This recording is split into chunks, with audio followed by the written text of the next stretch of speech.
एक बार की बात है, कालू भेड़िया अपने घर जा रहा था। वो शेर से लड़कर आ रहा था, इसलिए गुस्से में भरा था। चलते चलते अंधेरा भी हो गया।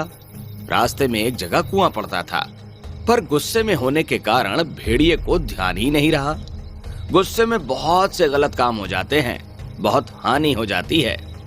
कालू को भी कुएं का ध्यान नहीं रहा। उसका पैर कुएं के ऊपर पड़ गया। कालू कुएं में गिर गया। कुएं में पानी अधिक नहीं था।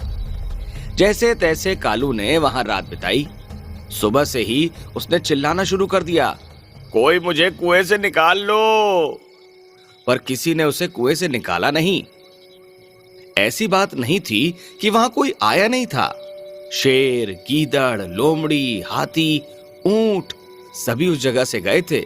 सभी ने कालू भेड़िए की आवाज सुनी थी, पर सभी ये कहते हुए चले गए कि तुम तो सभी से लड़ते झगड़ते रहते हो, तुम कभी किसी की सहायता नहीं करते, फिर हम ही तुम्हें क्यों निकाले। उन्हें डर भी था कि यदि वे भेड़िए को निकालेंगे तो वो उन्हें काट खाएगा। कालू बड़ी देर तक कुएं में पड़ा पड़ा रोता चिल्लाता रहा। रंजू बकरी ने पूछा, तुम कौन हो, कहां से बोल रहे हो? कालू चिल्लाया, दीदी मैं कुएं में हूँ, मुझे तुरंत निकालो, नहीं तो मैं मर जाऊंगा। रंजू को दया आ गई। वो दौड़ी दौड़ी अपने घर गई। वहां से एक मोटी रस्सी लाई। रंजू ने रस्सी का एक सिरा पकड़ा और एक एक कुएं में लटका दिया। फिर बोली, कालू भैया तुम जल्दी से रस्सी का सिरा पकड़कर ऊपर आ जाओ, मैं दूसरा सिरा पकड़े वहां खड़ी हूँ।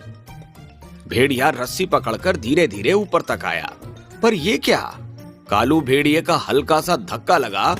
रंजू संभल न पाई, वो कुएं में गिर पड़ी। वो कुएं के अंदर से चिल्लाई, कालू भैया जल्दी निकालो, नहीं तो मैं डूब जाऊंगी।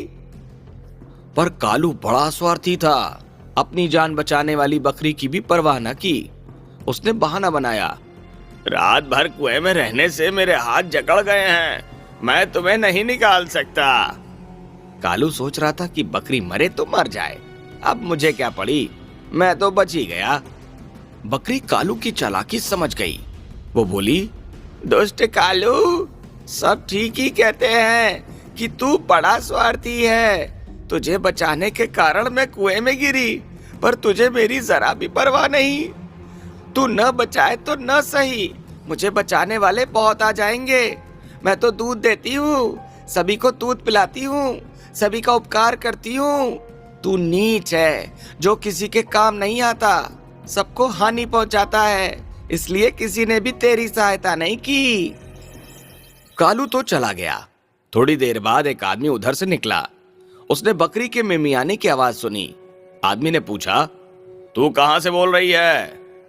मैं यहाँ कुएं में हूँ, बकरी बोली। आदमी ने सोचा कि ये तो बड़े काम की है, इसे देखकर बच्चे खुश होंगे, ये दूध देगी। उसने जल्दी से उस बकरी को कुएं से निकाल लिया। बकरी बोली, काका तुम्हारी कृतज्ञ हूँ, तुमने मेरी जान बचाई है। आदमी ने पूछा कि वो कुएं में कैसे गिरी थी। बकरी ने सारी घटना बता दी। आदमी बोला, तू तो बहुत अच्छी है, चल मेरे साथ घर चल। वो बकरी को अपने घर ले गया। वहां बकरी उसके बच्चों के साथ खेलती रहती, खूब खाती पीती और खूब दूध देती थी। जो भेड़ियों की तरह दूसरों